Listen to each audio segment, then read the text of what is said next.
Welcome to Eye on America. I'm Michelle Miller. Today we examine issues of justice and public safety. In New York, we explore an alarming trend called swatting that's affecting public officials across the political spectrum. And in Texas, we examine the life and legacy of the judge who presided over one of the biggest trials of the 20th century. But we begin with the ongoing fentanyl crisis plaguing our nation. In 2023, more than 81,000 deaths were linked to the drug and other synthetic opioids. Carter Evans rides along with a Los Angeles task force that's working to bring homicide charges against dealers. We must warn you, some of the images you're about to see are disturbing. On public transportation in Los Angeles, surveillance video caught these two men smoking fentanyl. He takes a good inhalation. The drug can kill so fast, LA Sheriff's Lieutenant Bobby Dean says the man on the right is dead of fentanyl poisoning in less than 30 seconds. It's 100 times more powerful than morphine, and it will kill you in an instant if you get a bad batch. Why is fentanyl so popular?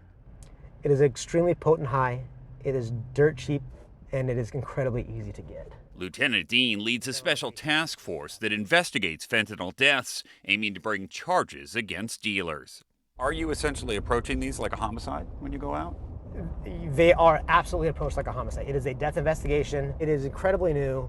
Overdoses used to be treated just like an accidental death. One of their cases, 18-year-old Jax Markley, poisoned by fentanyl in 2022. I knocked on Jax's door. Jax's mother, Daisy. When I opened the door, Jax was slumped over on the bed, and I just, screamed for my husband. Did you want to find the person who provided these drugs? I wanted nothing less than to burn this person's world down. Sheriff's Office! Prosecuting fentanyl dealers in fatal cases is a growing strategy nationwide. This man was run down and arrested in connection with a death in Florida. LA County Sheriff Robert Luna's deputies now investigate hundreds of fentanyl deaths a year. You're talking about dealers potentially facing homicide charges. That's the goal, because what is the difference between somebody who stabs you or shoots you or is selling you pills that highly likely will kill you? We rode along with detectives as they made an undercover fentanyl street buy. So that's it? It's done? It's done. They brought back this baggie with about 10 pills inside, disguised as a prescription pain medication. How much was this purchased for? This was for $80. Is there enough there to kill someone? Yes, there is, definitely. In fact, deputies say there may be enough here to kill 10, even 20 people. They know damn well how deadly these things are. The Markleys live nearby and asked to see the drug that killed their child. Nobody should have to go through what we have gone through, losing a child. Jax allegedly found fentanyl advertised on social media, and the woman accused of selling the fatal dose is awaiting trial in federal court. Meanwhile, all LA Sheriff's deputies now carry Narcan, which can reverse an opioid overdose and is available over the counter. Would you recommend that parents have Narcan in the home? Yes, it's as easy to get fentanyl as it is ordering a pizza. That's dangerous. That's deadly, and we need to stop it. Until then, his deputies will keep responding to overdoses like this one and open homicide cases when their life-saving efforts are not enough. We continue with another sensitive topic: justice for survivors of sexual abuse. Hundreds of alleged victims have sued the state of Maryland after a new law lifted the statute of limitations on their cases. Adriana Diaz speaks with a survivor about having her voice heard. I used to hear keys turn at night, but I never knew what it was until it happened personally to me. 49-year-old Claudia McLean was just 13 when she was sent to this Maryland juvenile detention center for stealing bicycles. Instead of reform, she got trauma. Your body clenched because you don't know what the is going on. McLean says she told her mother, who complained to authorities. And nothing happened? Nothing.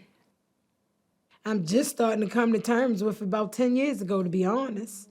We can't expect children to come forward in the same manner, the same short time period that an adult would.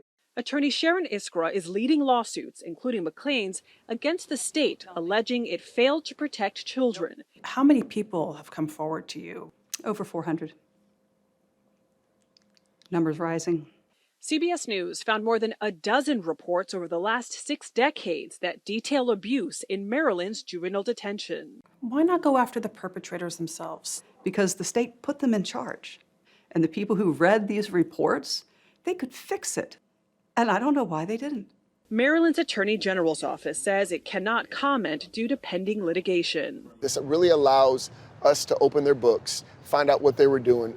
The new law was proposed by Maryland State Delegate C.T. Wilson, who was abused as a child by his adoptive father. How many times did you introduce this legislation? At least 6, at least. It was very surreal to see that, see a signature on it. What do you say to the people who made it possible for you to bring this lawsuit? Thank you. Without them, we still be sitting in silence. Ahead, how overseas criminals are profiting off of a lucrative black market.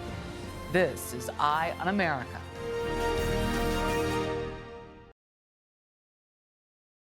Welcome back. Marijuana is currently legal for recreational use in 24 states and Washington, D.C. But a CBS News investigation found illegal growing operations are still booming in rural areas, many of which are backed by groups that also produce other deadlier drugs. Nicole Skanga takes a look inside an illicit marijuana farm in a state where the drug is legal. Nestled along Maine's rocky shoreline, the sleepy town of Machias. People lobster fish, they clam and they log. Population about 2,000. It's sleepy.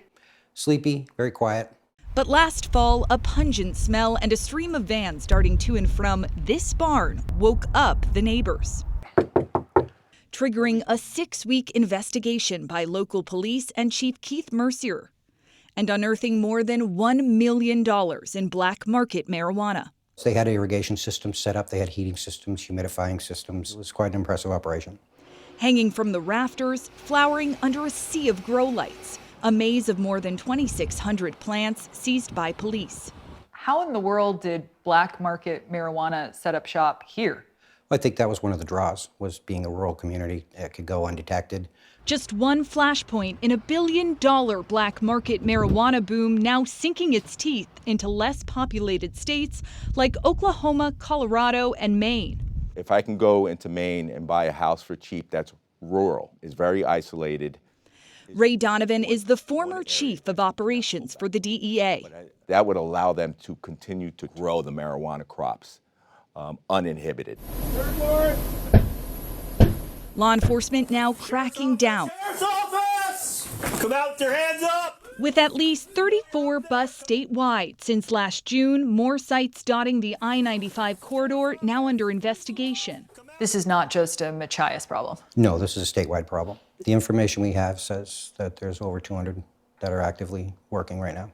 But perhaps more shocking than the budding number of illegal grows, who is behind them? By and large, we see Chinese organized crime behind black market marijuana.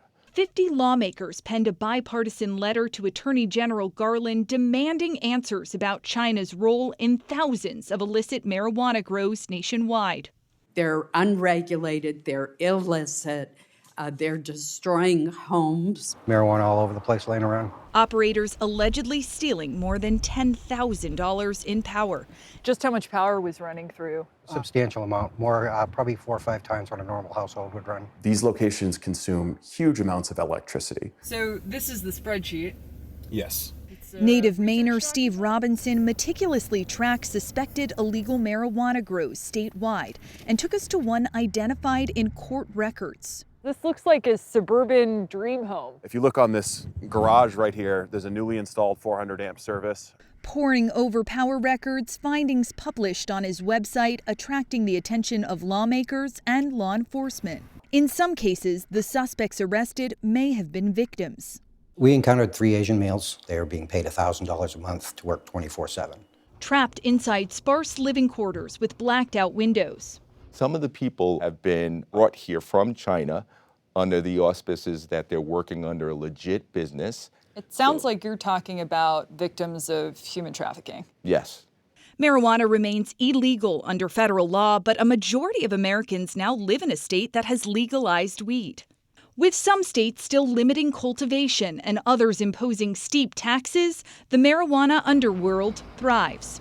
It is not something that's going to go away, especially if we are investing in legal marijuana statewide, then we're going to have to pursue the black market marijuana organizations. You think it's time to sound the alarm? I do. We turn now to another troubling trend on the rise, this time directed at government officials. The act of swatting is when someone makes a hoax 911 call to police, falsely claiming a crime is underway, causing a potentially dangerous response. Scott McFarland speaks with officials who believe swatting is the latest symptom of an increasingly volatile political climate. At his home, miles from the nearest town in upstate New York, Congressman Brandon Williams was celebrating Christmas until a sheriff's deputy called to alert Williams they were responding to a 911 call at his house. This is Sergeant with the Cube County Sheriff's Office. We have multiple units responding to your address. Someone had falsely claimed there was a crisis at Williams' home. A male voice had called and said, "I just shot my girlfriend in the head 3 times. The call was a hoax, but within minutes, 3 squad cars pulled into his driveway. Williams had been swatted. Hands up! A swatting occurs when someone calls 911 to report a fake emergency with the purpose of triggering an armed response at their victim's home. After they left, did you have to calm folks down? As I asked them later, they were shooken up and they said, "We feel violated." The Republican congressman in his first term believes he was targeted by someone upset by his political positions. This is an assassination attempt. You think so? Absolutely. They are looking for a violent act to happen at your home at the hands of the police. A review by CBS News reveals there have been more than a dozen swattings of public officials and judges, including 2 judges overseeing cases against former President Donald Trump. Others have targeted the White House, which received a hoax call about a building fire. We contacted U.S. Secret Service on 0 Charlie 8. They have no knowledge of any fire call for this address. And a Republican election official in Georgia. Getting information from Fulton stating that a person was shot at this location. The response teams are all real. They're armed with real guns, real ammunition. And in the end, someone who's totally innocent gets hurt or killed. A.T. Smith, the former deputy director of the Secret Service, says swatting can lead to real violence, like in 2017 when Wichita police fatally shot an innocent man while responding to a hoax call. Swatting has become a symptom of an increasingly volatile political climate. I think the politics on both sides to some degree is that extreme today, and so it would not surprise me that someone would target someone and hope that in the end something violent happened to them. Does an election year make this a bigger threat? I think we're likely to see more incidences, but until we have the tools to really fight this at the core, I think it's just going to increase.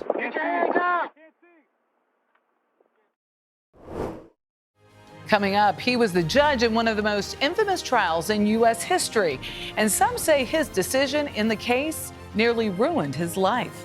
That story is next. We close our show looking back on one of the highest profile criminal cases of the 20th century. Accused of espionage during the height of the Red Communism scare, Julius and Ethel Rosenberg were sentenced to death by Judge Irving Kaufman, despite numerous protests and appeals. I spoke with the author of an in-depth new biography about the couple's unsuccessful fight to clear their name, and the judge at the center of the trial.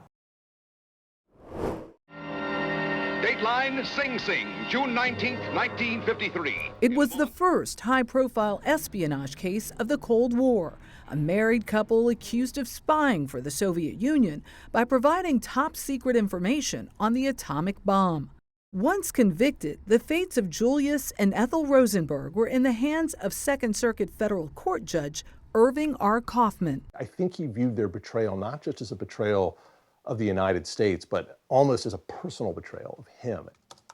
It took author Martin Siegel 30 years to pen Judgment and Mercy, driven by his need to understand a man he clerked for as a Harvard Law graduate. I wanted people to have a more complete and kind of nuanced understanding of this long and important career that goes beyond simply the Rosenberg case. A career that spanned more than 5 decades and, oddly enough, a reversal in ideology, but Siegel says never in personality. What was he like? He was famous for being a difficult boss. Cantankerous? Cantankerous, a yeller, would humiliate and embarrass law clerks. No work was ever good enough. But in 1992, 6 months into Siegel's clerkship, Kaufman died of pancreatic cancer. The rabbi was up there in the middle of a eulogy, and a man stood up behind me and yelled, "He murdered the Rosenbergs, let him rot in hell." I was just astonished in 1992 that people still cared enough to show up and disrupt and infiltrate his funeral. I couldn't believe it, and that's what started me thinking about this guy would be a fascinating subject for a book. Born in Brooklyn, New York in 1910, Kaufman was the child of Jewish immigrants, growing up in tenements on the Lower East Side. He seemed to be fighting his roots. Yeah, in some ways he seemed almost embarrassed by them. He had this rags to riches upbringing. He seemed to want the world to think that he'd always been on Park Avenue, where he ended up. His meteoric rise began in 1931 after graduating from Fordham Law School at the tender age of 21. He was called the Demon Boy prosecutor, as this kind of famous lawyer in the city handling major cases in his 20s. He's appointed a federal judge in 1939, and he's the second youngest in America. According to Siegel, he was meticulous, calculating every move as a prosecutor to get assigned high-profile cases by courting influential people. We of the FBI feel that we're a part of a team. Power brokers like the nation's infamous FBI chief, J. Edgar Hoover. This is a lot of correspondence between Judge Kaufman and J. Edgar Hoover. But this is like 49. This is 49, but this is when Judge Kaufman is jockeying for an appointment to the United States District Court. I merely say amen to all the tributes that are being paid to you. In my opinion, you are the greatest public servant of our time. So that's the kind of typical flattery that streamed pretty constantly from New York down to Washington. He even got his family in on the act. One of his sons wrote a letter which says, "Dear Mr. Hoover, are you having a nice time in Washington? We are having a nice time in camp." So this is from one of his children? Yeah, this is one of his children. Oh my goodness. And that is taking brown-nosing to a whole new level. That's the full court family press is what's going on there. All with one goal in mind, he says, to reach the United States Supreme Court. High-profile cases just seem to keep landing in his lap. Yeah, that wasn't an accident. He knew how to work the system. He knew how to get those cases. Kaufman lobbied to get assigned to the Rosenberg trial and got his slot thanks to a junior prosecutor on the case by the name of Roy Cohn, known as an architect of McCarthy's Red Scare. It does sometimes seem as if Judge Kaufman went into that trial persuaded of their guilt. And that's almost jumps off the page when you read the transcript, because he's constantly intervening in the questioning, almost always to help the prosecution. So he gave himself a week between the end of the trial until pronouncing sentence to mull it. And he came back with the death sentences for both. He sentenced both Rosenbergs to death in the electric chair. His decision, while popular in the moment, would later backfire, with calls for his resignation in the 1970s, even a rebuke by a sitting Supreme Court justice. Justice Frankfurt actually vowed to stay on the Supreme Court long enough so that Judge Kaufman would be too old to replace him. That's how personal Justice Frankfurter took it. The criticism he was subjected to for decades over the Rosenberg case. The irony? His rulings after the Rosenberg trial were consequential. A 1961 school desegregation case in New Rochelle, New York, was the first in the North. So he had no patience at all for any kind of defense of segregation or for the message that came to African Americans there, which was, as it was around the country, just wait. Be patient. Be patient. We'll eventually get around to this. We'll build a new school. We'll fix it. He ordered them to integrate then and there. What do we need? Revolution! When? Now! And cases concerning the Vietnam War. Probably the most important had to do with the draft and conscientious objection. And he issued a decision holding that you could be a conscientious objector and exempt from service, not just on the basis of religious belief, but also on the basis of moral objection. You've just been vindicated. That ruling helped lay the groundwork for the Supreme Court reversal of Muhammad Ali's draft conviction, a win that allowed the boxer's comeback. When we think about those decisions, they're fundamental to how we see America today. He's at the forefront of these critical civil liberties issues that are percolating up in the Vietnam era, in the civil rights era, and then into the 1970s and 80s. And he sort of has his fingerprints all over these important controversies that they're still raging today. For more stories like these and live coverage of breaking news, stream us right here on CBS News 24/7. I'm Michelle Miller. Thank you for watching Eye on America.